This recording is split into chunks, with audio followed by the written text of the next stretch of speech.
মনে রাখবেন, দ্বিতীয়বার ভালোবাসায় কোনো ভুল নেই, কিন্তু যে মানুষটা তোমাকে ঠকিয়েছে তাকে দ্বিতীয়বার সুযোগ দিতে নেই, কারণ প্রথমবার যে তোমার হয়নি, ভেবে দেখুন তো সে কখনো তোমার হবে না।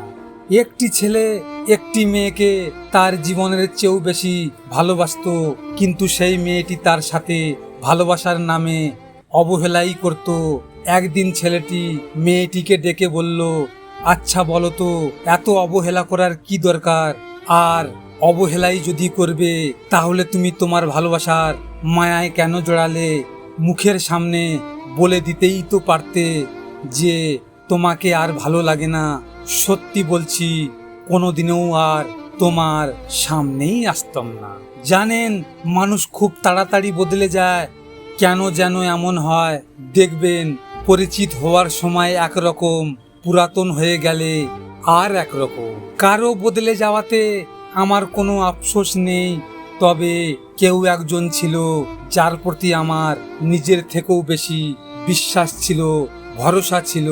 শেষে সব মিথ্যা হয়ে গেল। আচ্ছা, একটু অনুভব করে দেখবেন, সময়কে যেমন ধরে রাখা যায় না, তেমনি অতীতকেও ভোলা যায় না। আর ভালোবাসার মায়াজালে অনেক সহজেই আটকে পড়া যায়, কিন্তু সেই মায়াজাল থেকে চাইলেই বের হওয়া কখনোই যায় না।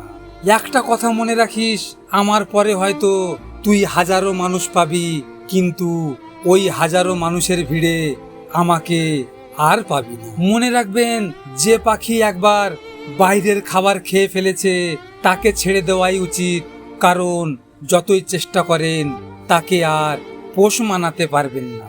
আমি কথার আঘাতে ভেঙেছি বহুবার, কিন্তু মুখে হেসেছি, ভিতরে ছিল হাহাকার। যার কাছে চোখের জলের কোনো মূল্য নেই তার কাছে কথার কি মূল্য থাকবে? আর যে মুখের ভাষাই বুঝে না তাকে মনের ভাষা বোঝানোর চেষ্টা করাটাই বোকামি মাত্র। কিছু মানুষকে মন থেকে মুছে ফেলেছি, দেখা হবে, কথা হবে, চলাফেরাও হবে, কিন্তু মনে জায়গা হবে না। লজিক মোটিভেশনের পক্ষ থেকে আমি গোপাল। যদি আপনাদের সাথে এমন ঘটনা ঘটে থাকে তাহলে মন খারাপ করে বসে থেকো না। মনে রেখো, সময়ের সাথে সাথে সবকিছু বদলে যায়।